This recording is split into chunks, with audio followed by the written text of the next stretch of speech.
Se accendendo la lavatrice a marchio Electrolux sul display, dopo un po' di tempo che abbiamo dato l'avvio a un programma, compare il codice di errore E10, significa che c'è un problema relativo al carico dell'acqua. In questo caso la prima cosa che dobbiamo fare è di controllare se c'è un'adeguata pressione idrica dell'acqua, se il tubo del carico non presenta delle strozzature e ovviamente molto importante che il rubinetto dell'acqua sia aperto. Se abbiamo eseguito queste verifiche in maniera positiva, significa che c'è un problema relativo all'elettrovalvola, che può interessare sia la fase del carico dell'acqua nel lavaggio che in quella del prelavaggio. Per determinare nello specifico qual è la parte che non sta funzionando è necessario entrare in diagnostica per riuscire a comprendere quale è il codice d'errore effettivo. In questo caso abbiamo visto che entrando nella diagnostica ed eseguito il test nella fase C02, il display ha restituito il codice di errore E11, il che vuol dire che ha un problema nella fase di carico dell'acqua per quanto riguarda il lavaggio.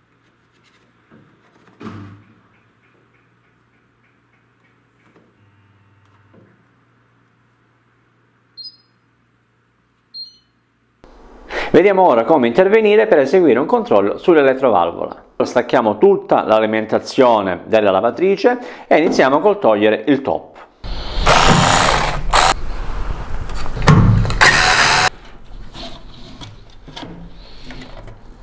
Per testare l'elettrovalvola è necessario testarla non collegate con il cablaggio e quindi estraiamo direttamente tutto il connettore, in modo tale da avere liberi per poter testare i pin dell'elettrovalvola.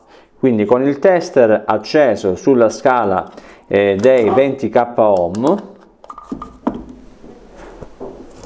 posizioniamo un puntale del tester su un pin dell'elettrovalvola e l'altro puntale sull'altro.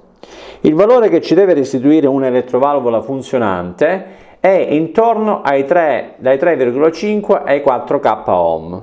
In questo caso già possiamo vedere che ha un valore di 5,36. Proviamo l'altra ed abbiamo un valore di 5,48. Se dalla verifica eseguita risulta che l'elettrovalvola non è funzionante, ovviamente andrà sostituita, altrimenti dovremmo controllare che il cablaggio, quindi questi fili da seguire lungo tutto questo condotto qua sotto che arrivano fino alla scheda elettronica siano in continuità. Per fare questo sarà necessario accedere alla scheda elettronica e verificare sul connettore inserito nella scheda elettronica che alimenta per l'appunto l'elettrovalvola se detta continuità c'è.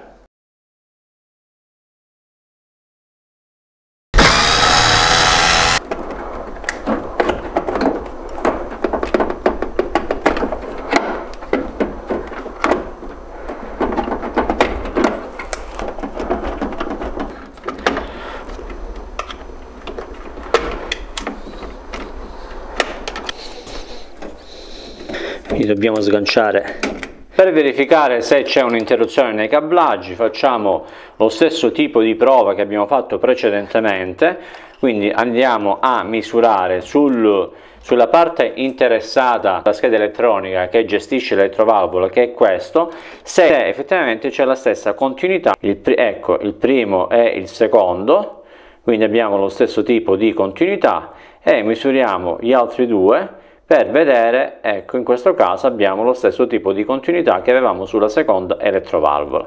In questo caso quindi possiamo stabilire che da un punto di vista di continuità tra l'elettrovalvola e la scheda elettronica, quindi il cablaggio, è presente la continuità, pertanto se continuiamo a riscontrare un problema, a questo punto dipende da un problema della scheda elettronica.